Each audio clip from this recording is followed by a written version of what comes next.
Donc, bonjour à tous, je suis Leïla, experte formatrice chez Julie et coordinatrice du service formation et ancienne assistante dentaire. Donc, j'ai le plaisir de faire cette animation de cette conférence concernant l'ordonnance. Donc, nous allons voir comment gérer ce module d'ordonnance avec le questionnaire médical, de pouvoir faire signer vos ordonnances, aussi de les envoyer par mail parce que en ces temps donc difficiles, vous allez devoir trier vraiment vos urgences et de savoir si vous devez les avoir au cabinet ou bien de leur envoyer une ordonnance en attendant de pouvoir les recevoir au cabinet. Donc, au sommet, nous allons voir au niveau donc il est donc voilà, vous faites au moins une ou plutôt 10 ordonnances par jour, donc afin de vous faire gagner toujours plus de temps dans vos procédures quotidiennes. Donc nous allons découvrir aujourd'hui comment réaliser des ordonnances types dans votre logiciel. Vous pourrez ainsi créer vos ordonnances en amont en fonction par exemple de vos types d'actes et de les imprimer en quelques clics dès que c'est nécessaire. Donc, on va pouvoir aussi constituer une liste de médicaments favoris et accéder à l'ensemble des prescriptions que vous voulez utiliser le plus souvent pour encore plus de rapidité. Donc ça, c'est très important, les ordonnances types ainsi que les favoris. C'est vrai que ça va vous faire gagner un temps fou. Vous allez vraiment optimiser vos temps au maximum. Donc, au sommaire, nous allons voir la création d'ordonnances types. Nous allons voir l'utilisation d'une ordonnance manuelle, la validation et l'envoi de l'ordonnance et la gestion, bien sûr, de votre questionnaire médical. Donc, vous avez Julie ici. Donc, pour le module ordonnance, vous allez pouvoir cliquer sur ordonnance ici. Sur le côté gauche, vous voyez, j'ai toute ma base de données de médicaments qui est déjà donc enregistrée dans Julie et que vous pouvez rajouter ou pas des médicaments. Alors, moi, ici, j'ai toute ma liste. J'ai aussi certains codes CIP, donc avec des numéros, puisque ce sont des médicaments qui proviennent du Vidal, puisqu'il faut savoir que quand même aussi, vous devez prescrire vos médicaments en dénomination commune. Ça, c'est depuis juin 2015. Donc, il est important de prescrire avec la molécule et non avec le nom commercial. Donc, vous pouvez avoir entre parenthèses le nom commercial à côté, mais il est important de prescrire donc avec cette molécule, cette substance, de faire vos ordonnances avec ces différentes molécules et substances de vos médicaments. Ça, c'est très important. Ce qu'il faut savoir, c'est que aussi Vidal Papier, à la fin de l'année, disparaîtra. Donc, nous avons, nous, un Vidal qui est en abonnement sur Julie, donc vous pouvez prescrire, faire un abonnement avec Julie. Donc si jamais vous voulez des renseignements, vous pourrez m'envoyer ça à formation@julie.fr et je pourrai vous renseigner au niveau de l'abonnement Vidal. Alors, j'ai ici ma base de médicaments qui est présente ici. Donc, si jamais je dois paramétrer ces médicaments, lorsque j'ai Vidal, j'ai juste une mise à jour à faire. Reste toujours le nom commercial. Lorsque je vais prescrire le médicament, vous voyez, j'ai juste à double-cliquer, il se met sur la colonne de droite. Donc là, je remplis oui, puisque j'ai des messages quand même d'alerte avec Vidal. Et vous voyez, j'ai bien le nom de la substance qui s'est mis et j'ai bien Virodogil qui est mis entre parenthèses, puisque quand même pour le patient, ça va le rassurer. Donc, il est important d'avoir ce petit nom commercial entre parenthèses. Si vous ne voulez pas qu'il s'affiche, vous pouvez prescrire tout simplement en DC. Donc moi, c'est avec Vidal que ça se fait automatiquement. Si jamais je n'avais pas Vidal, par exemple ici, j'ai pas de code CIP, donc ça veut dire que mon médicament provient pas de Vidal. Donc là, vous voyez, n'est pas ici de Vidal, il me dit, et si je le prescris, donc j'ai bien le nom commercial qui se met automatiquement. Donc lorsque je veux retirer un médicament, je retire tout simplement. Donc ici, je vais pouvoir faire mon ordonnance et je vais pouvoir mémoriser ces ordonnances types, c'est-à-dire que je vais pouvoir les enregistrer, par exemple, pour des extractions, pour des abcès, pour des endos. Vous voyez ici, moi, dans le petit acte, j'ai une liste d'ordonnances types que j'ai l'habitude de faire, par exemple. Donc, à ce moment-là, lorsque vous avez, alors je vais retirer tout simplement ce médicament aussi pour vous montrer. Lorsque vous faites une extraction, vous allez tout simplement venir sélectionner extraction et cliquer sur sélectionner. Vous voyez, j'ai mon ordonnance type qui se met automatiquement. Donc, moi, ça s'est mis avec mes substances, comme je vous disais, puisque je prescris en décès, donc en dénomination commune. Donc, voilà mon ordonnance. Pour la faire, cette ordonnance type, vous avez tout simplement à mettre vos médicaments. Donc, je vais tout retirer. Donc, c'est-à-dire que je vais venir sélectionner mon médicament. Par exemple, je vais mettre l'amoxyl. Je vais mettre du Doliprane. Et évidemment, si je veux mettre du Paroex, je vais pouvoir mettre Paroex tout simplement. Donc, un instant. Hop. Il est là. Paroex, Doliprane, je n'ai pas double-cliqué non plus. Doliprane. Donc, voilà mon ordonnance que j'ai l'habitude de donner à mes patients. Donc, je vais pouvoir venir faire mémoriser. Lorsque je vais cliquer sur mémoriser, je vais lui donner un nom à cette ordonnance. Évidemment, bon là, je vais mettre test puisque j'en ai déjà. Après, je peux faire extraction. Après, tout dépend quelle extraction. Vous pouvez en mettre plusieurs. Par exemple, si là, c'est sagesse, on va mettre dans sagesse. Alors, je peux faire pour mon cabinet ou bien pour tous les cabinets. Si vraiment vos collègues, vos collaborateurs ont aussi les mêmes ordonnances, on peut les mémoriser pour tous les cabinets. Donc, on va enregistrer. À ce moment-là, vous voyez, mon ordonnance type dans le sagesse a été inscrite dans ma petite liste ici. Donc, lorsque je viens pour n'importe quel patient, lorsque je vais venir sur ordonnance, je vais toujours être dans ordonnance type. J'ai besoin juste d'aller dans le petit alt, sélectionner l'ordonnance que je veux imprimer et cliquer sur sélectionner. Surtout, cliquer sur sélectionner, c'est important. Et votre ordonnance apparaît ici directement. Donc là, vous voyez, mon Paroex a été mémorisé sans posologie, sans rien. Donc, je peux ici le faire ponctuellement aussi, c'est-à-dire que pour ce patient, ou sinon, si jamais je veux paramétrer mes médicaments avec plusieurs posologies, je viens sur le médicament directement, donc ici, et je viens cliquer sur paramétrer.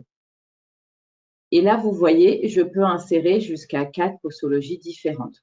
Donc, j'ai juste à cliquer sur modifier et là, je peux venir rentrer une posologie directement. Donc, je peux la rentrer manuellement ou bien je peux cliquer sur l'assistant pour m'aider à rentrer une posologie plus facilement. Donc, vous voyez, quand je clique sur l'assistant, je peux indiquer donc 35 millilitres par voie buccale. Vous avez ici donc qui est mis, donc on peut mettre avant le repas, après le repas, vous pouvez mettre voilà ce que vous voulez réparti, donc vous allez venir mettre et pendant 3 jours. Je peux rajouter un complément, donc je peux mettre 24 heures après extraction. Donc vous voyez, je peux rajouter un complément directement et je l'enregistre. Et là, vous voyez, j'ai bien ma posologie qui est mise directement ici. J'ai plus qu'à enregistrer. Donc là, je l'ai mémorisé avec une posologie qui s'est mise directement. Donc, je vais pouvoir imprimer mon ordonnance. Donc, sinon, je peux, alors, amoxicilline, par exemple, que j'ai mis ici, si la posologie ne me plaît pas ici et je sais que j'ai paramétré mon médicament qu'avec une seule posologie, je ne l'ai pas paramétré avec 4 posologies différentes, je peux le modifier ponctuellement. C'est-à-dire que pour ce patient, je suis sur le patient de démonatalie et je veux modifier ma posologie qui est là en cliquant sur le petit POS. Je vais pouvoir le modifier. Donc là, je vais dire prendre une gélule par voie orale. Je vais dire pendant le repas. Je vais dire matin et soir pendant 5 jours. Donc, si je ne veux pas mettre de complément, je ne mets pas de complément. J'enregistre et vous voyez, ma posologie s'est modifiée. Mais je l'ai modifiée que ponctuellement, c'est-à-dire que pour ce patient seulement. Et lorsque je vais imprimer, donc je vais avoir ma liste de médicaments qui est là et vous voyez, ma posologie est toujours ici que j'ai modifiée ponctuellement. Et vous allez pouvoir cliquer sur imprimer pour imprimer votre ordonnance. Donc ici, j'ai Bizone. Bizone, c'est quand vous avez vos patients LD, ça se met automatiquement, ça se coche automatiquement en Bizone. Vous avez ici prédécoupé. Prédécoupé, c'est une feuille A4 et vous avez du côté gauche une ordonnance et la même du côté droit. Ça évite que à la pharmacie, ils refont un double de l'ordonnance pour le patient ou pas. Donc, vous pouvez les programmer en prédécoupé. Mais évidemment, si vous les programmez en prédécoupé, faites un test, imprimez déjà votre ordonnance et regardez bien que vous ayez bien vos 2 en-têtes de chaque côté. Sinon, il faudra aller dans le courrier et modifier un petit peu cette ordonnance. Duplicata, ça porte bien son nom, donc si vous voulez un duplicata. Ici, ce sont des filtres d'affichage, c'est-à-dire que automatiquement, enfant, ce sera coché si c'est un enfant. Si vous voulez des numéros DIN, c'est-à-dire que si vous voulez des numéros à côté de chaque médicament, vous pouvez cocher le numéro DIN, numéro de lot et le code CIP qui provient de Vidal peuvent aussi se mettre sur l'ordonnance. Donc, à ce moment-là, vous allez pouvoir, donc là, si jamais c'est l'ALD, donc vous allez pouvoir, ça va se mettre automatiquement. Et si jamais vous voulez modifier les posologies, par exemple, pour paracétamol, je me mets sur paracétamol. Si j'ai imprimé, si j'ai paramétré mon médicament avec différentes posologies, je vais pouvoir sélectionner la bonne posologie directement ici et faire modifier pour que ça se modifie automatiquement et que j'ai un visuel. Et donc là, je vais pouvoir imprimer mon ordonnance. Bon, moi, je suis en télétravail. Hein, ça me met erreur sur le paramétrage dans l'imprimante PDF, mais ça va vous voyez, ça me l'affiche quand même. Et j'ai mon ordonnance qui s'est mise avec ma signature, surtout qui est important parce que j'ai inséré une signature. Ça va être très pratique, surtout pour, comme je vous ai dit tout à l'heure, pour gérer vos urgences, d'éviter d'encombrer votre cabinet, de faire venir des patients à qui vous pouvez d'abord envoyer une ordonnance et de les refaire venir un petit peu plus tard.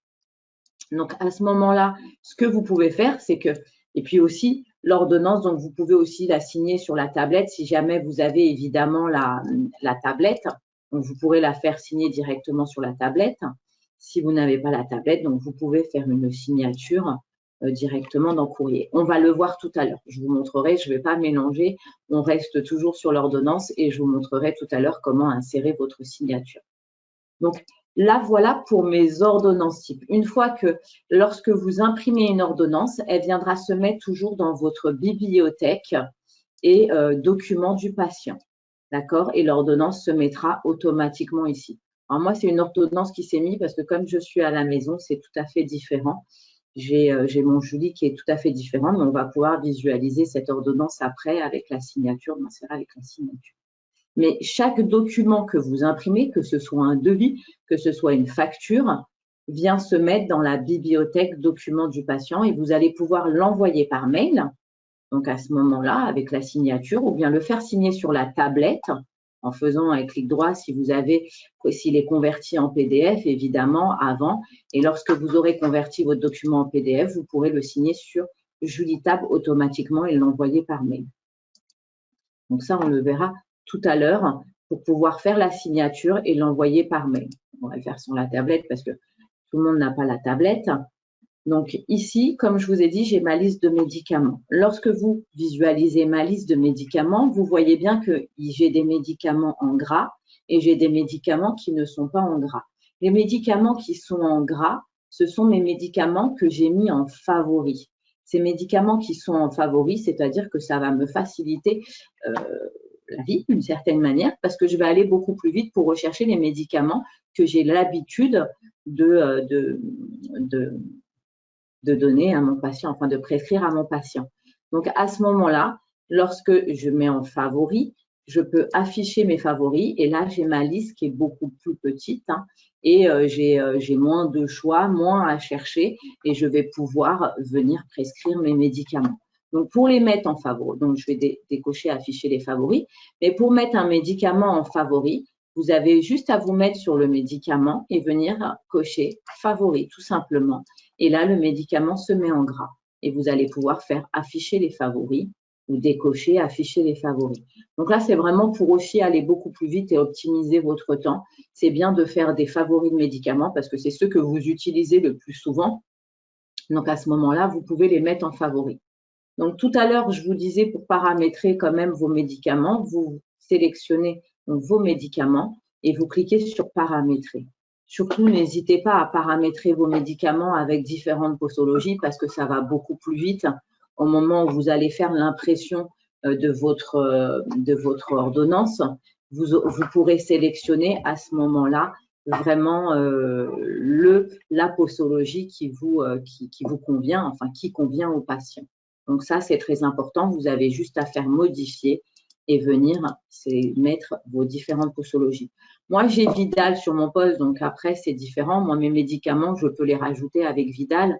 C'est plus simple, donc je vais dans Vidal ajouter, je tape les premiers noms de mon médicament, évidemment, et après, je tape entrée et ça va me proposer donc les différents, donc voilà, par exemple, Dafalgan 500 mg, je vais double-cliquer et ça va me proposer les différentes plaquettes et après, je vais pouvoir paramétrer mes posologies aussi de mon médicament. Donc, si vous n'avez pas Vidal, évidemment, il faudra aussi créer vos médicaments, toujours en cliquant sur paramétrer et de cliquer sur nouveau pour créer vos médicaments. Donc, voilà au niveau de vos médicaments. Donc, ça, c'est très important. Les ordonnances type aussi, hein. Donc, c'est très facile à faire. Vous avez juste à créer vos ordonnances ici et de venir les mémoriser. Si jamais vous voulez revisualiser une ordonnance que vous avez déjà prescrite à votre patient, vous pourrez taper sur patient et à ce moment-là, vous aurez la liste de toutes les ordonnances que vous avez prescrites à votre patient et pouvoir réimprimer l'ordonnance. Donc ça, c'est très important. Donc là, vous avez vu que moi, mon ordonnance que j'ai, c'était avec ma signature parce que je l'ai créée avec une signature au départ dans courrier parce que je vais pouvoir l'envoyer par mail. Donc, en premier lieu, je vais vous montrer comment donc faire votre signature et après, de comment vous pouvez l'envoyer par mail, cette ordonnance. C'est vraiment important maintenant puisque la reprise est quand même actuelle là en ce moment et vous savez que vous devez quand même garder du temps pour nettoyer votre cabinet et tout ça. Donc, au lieu d'engorger votre cabinet avec des urgences à qui vous pouvez envoyer d'abord une ordonnance, vraiment, ça va être très important d'abord de sélectionner ces urgences-là par téléphone et de pouvoir leur envoyer les ordonnances avant de leur donner un rendez-vous au cabinet. Donc, lorsque vous êtes dans courrier, vous allez pouvoir venir ici dans courrier, donc déjà fichier, ouvrir et ouvrir votre ordonnance. Alors, pour savoir quelle ordonnance, évidemment, donc là, par exemple, c'est classé par ordre alphabétique. Hein, tous les courriers qui sont dans Julie sont classés par ordre alphabétique.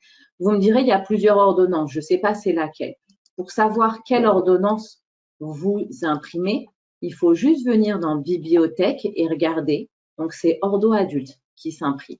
Donc, vous avez juste à venir dans courrier, faire fichier, ouvrir, et c'est votre ordonnance adulte. Donc, de venir dans ordo adulte. Donc, vous en avez plusieurs, évidemment. Après, il faut juste visualiser si c'est la bonne qui s'imprime. D'accord? Donc, moi, c'est pas celle-là puisque moi, j'ai déjà inséré ma signature. Donc, je vais vous montrer comment l'insérer. Mais moi, l'ordonnance adulte que j'imprime, donc, elle est ici. Et vous voyez, c'est mon ordonnance et j'ai inséré ma signature ici à l'intérieur de cette ordonnance. Donc, pour insérer votre signature au niveau de cette ordonnance, vous allez devoir aller en bas dans votre ordinateur et aller chercher Paint, c'est-à-dire P-A-I-N-T. Donc là, j'ai Paint. Lorsque vous avez Paint qui s'ouvre, donc, vous allez devoir vous entraîner pour faire votre signature puisque c'est quand même assez particulier pour faire une signature sur Paint. Donc, en premier lieu, je vais sélectionner mon stylo. Je vais sélectionner quand même la taille de mon trait. Il ne faut pas que ce soit très fin et la couleur, donc qui est noire. Et là, vous allez faire votre signature, tout simplement. Donc, il faut s'entraîner. Ah, vous voyez, j'ai un peu dérapé, parce que ça fait longtemps que je ne l'ai pas faite. Mais voilà, il faut vraiment s'entraîner. À ce moment-là, si vous ne réussissez pas, vous refaites fichier nouveau ou vous gommez avec la gomme. Donc, j'enregistre pas, je reprends. Donc, je revérifie que c'est la bonne taille. C'est tout à fait ça. Donc, et je refais ma signature. Donc, voilà ma signature. Donc, lorsque votre signature est faite, vous allez pouvoir cliquer sur sélectionner.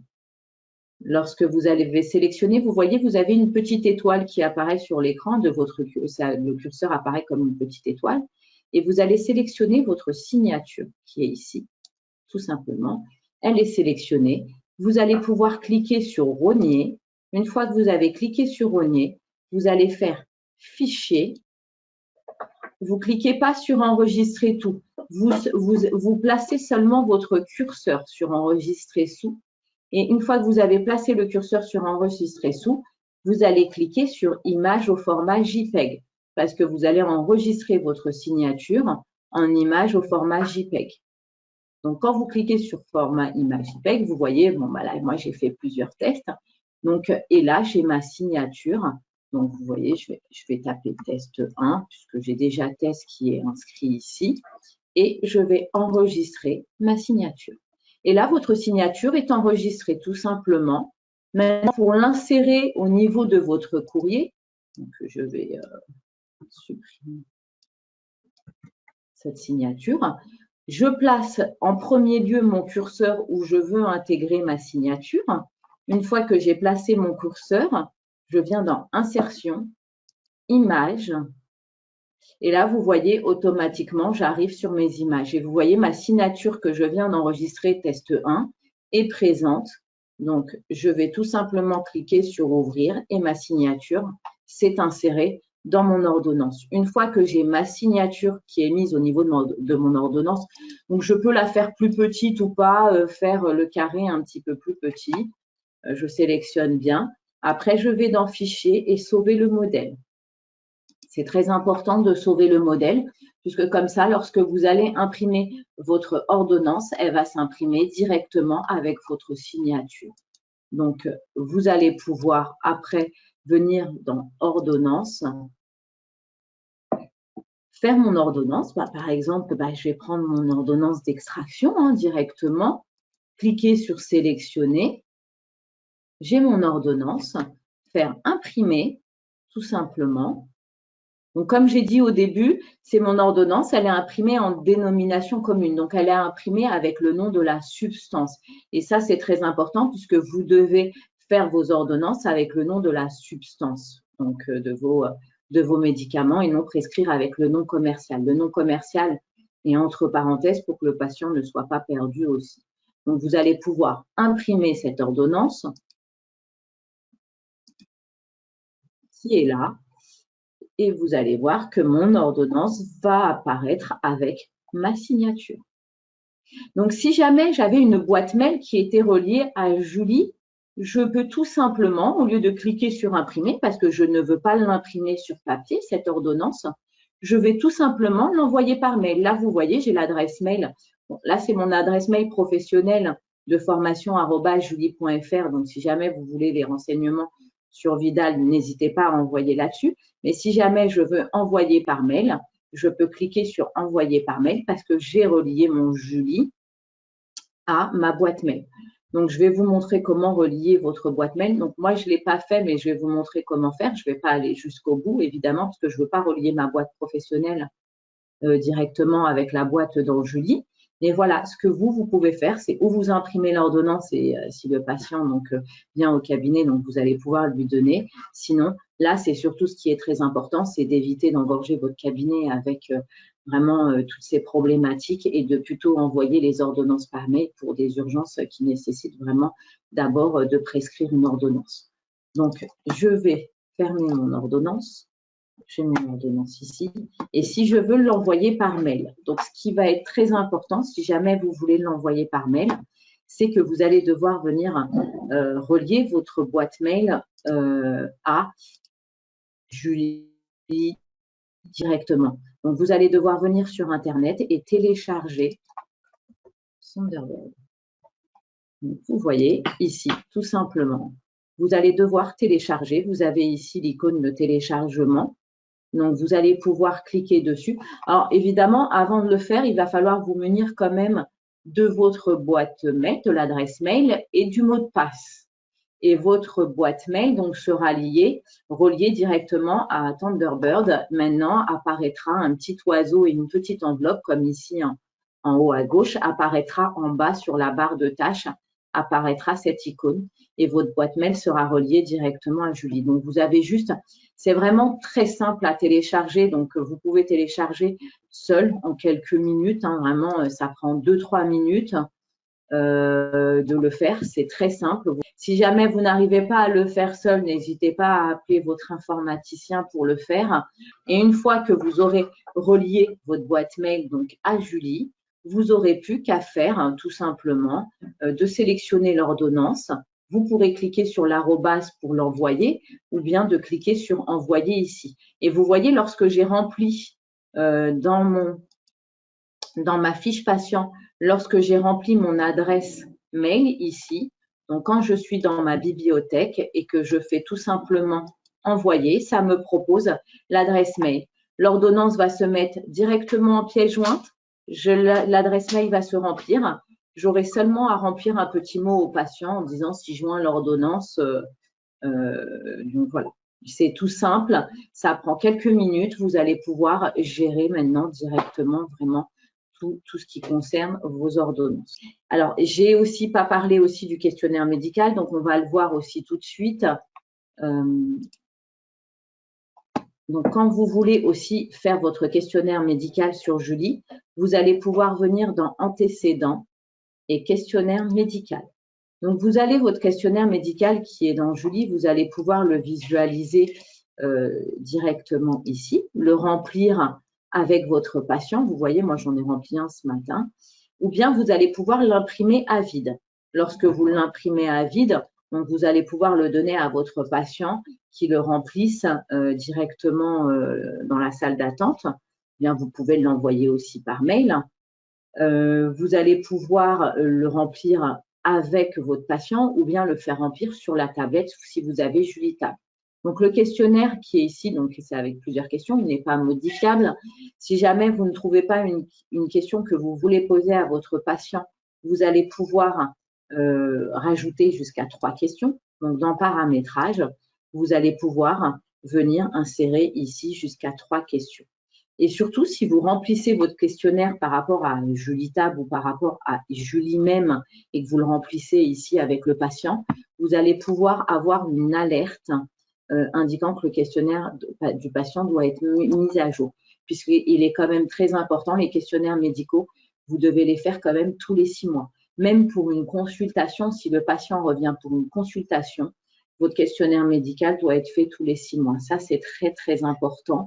Donc, c'est pas vous reprenez votre questionnaire médical et mettez RAS. Non, il faut refaire votre questionnaire médical tous les 6 mois. Ça, c'est très, très important. Donc, vous allez pouvoir paramétrer jusqu'à 3 questions et venir sélectionner, afficher sur ce poste des alertes et enregistrer surtout. Et les 3 questions, alors, par exemple, je vais juste mettre des petites lettres pour enregistrer, hein, et la question apparaîtra à la fin du, donc là, il faut que je me remets, mais voilà, apparaîtra vraiment à la fin du questionnaire médical. Donc, vous pourrez l'imprimer à vide ou bien venir le remplir directement avec le patient ici dans Antécédents et questionnaire médical. Et lorsque vous êtes ici, donc vous allez pouvoir faire ajouter pour venir remplir le questionnaire avec le patient, donc de mettre la taille. Vous aurez vraiment un historique qui est là aussi lorsque vous avez rempli un questionnaire médical. Parce que quand vous le remplissez à vide, vous n'avez pas de questionnaire, vous n'avez pas d'historique. La seule chose est que vous venez le scanner directement ici. Donc, quand vous le remplissez d'ici, dans Antécédents, questionnaire médical, vous avez un historique. Et si vous le remplissez de la tablette, si vous le remplissez de la tablette, donc vous aurez un historique qui se présentera dans la bibliothèque documents du patient aussi. Donc, le questionnaire médical, et vous aurez un message à chaque fois qui est dedans. Donc, si entre-temps, vous avez des questions, n'hésitez pas. Évidemment, les contre-indications, tout ce que vous avez à faire apparaître, ça va dépendre si vous avez Vidal pour avoir des messages d'alerte. Si vous n'avez pas Vidal, vous allez devoir les rentrer dans Antécédents, intolérance. Et lorsque vous avez ici votre liste d'intolérance qui est mise par Julie, si jamais vous ne trouvez pas ce que vous voulez au niveau de l'intolérance, il faudra cliquer sur paramétrer. Moi, j'ai Vidal, donc je vais pouvoir faire Vidal ajouter aussi. Donc, vous allez pouvoir faire paramétrer et créer donc en mettant ajouter et créer une intolérance. Et lorsque vous allez insérer une intolérance, par exemple, donc vous voyez qu'il n'y a aucune sécurisation puisque ça ne provient pas de Vidal. Donc, lorsque vous allez mettre votre intolérance, vous voyez, ça va mettre une petite croix qui va ici être en surbrillance et après un petit attention qui va se mettre ici. Par contre, si j'ai Vidal, donc je vais pouvoir, grâce à Vidal, avoir vraiment dans les intolérances, que ce soit de l'autre côté ou par ici, remplir l'état physiopathologique, c'est-à-dire toutes les allergies de mon patient, toutes les substances dont il est allergique, les maladies et symptômes qu'il a et bien sûr le traitement qu'il prend en dehors du cabinet, évidemment. Et par rapport à ce que j'aurai rempli, dès que je vais prescrire un médicament qui n'est pas compatible avec sa maladie ou avec son traitement, j'aurai un message d'alerte qui va apparaître automatiquement.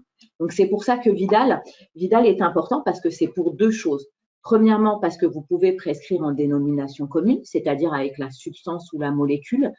Et la deuxième, qui est quand même la plus importante, c'est que vous allez pouvoir remplir l'état physiopathologique de votre patient et grâce à cet état physiopathologique, vous aurez des messages d'alerte lorsque vous prescrivez un médicament qui n'est pas compatible avec son traitement. Donc, vous n'avez plus de questions à vous poser là-dessus. Merci à vous tous et à bientôt sur les prochaines conférences et bon courage, bonne reprise pour ceux qui vont bientôt reprendre et à bientôt. Merci, au revoir.